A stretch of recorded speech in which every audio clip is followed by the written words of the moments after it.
حضرت ابو ہریرہ رضی اللہ تعالی عنہ فرماتے ہیں کہ دیہات کے رہنے والے ایک صاحب رسول اللہ صلی اللہ علیہ وسلم کی خدمت میں حاضر ہوئے اور عرض کیا،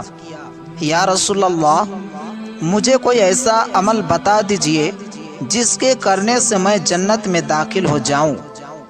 آپ صلی اللہ علیہ وسلم نے ارشاد فرمایا، اللہ تعالیٰ کی عبادت کیا کرو، کسی کو ان کا شریک نہ ٹھہراؤ، فرض نماز پڑھا کرو، فرض زکوٰۃ ادا کیا کرو، اور رمضان کے روزے رکھا کرو۔ ان صاحب نے عرض کیا، اس ذات کی قسم جس کے قبضے میں میری جان ہے، جو اعمال آپ نے فرمائے ہیں ویسے ہی کروں گا، ان میں کوئی اضافہ نہیں کروں گا۔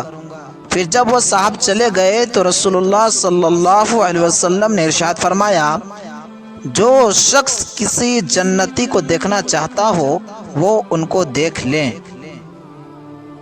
الہی تیری خاطر ہو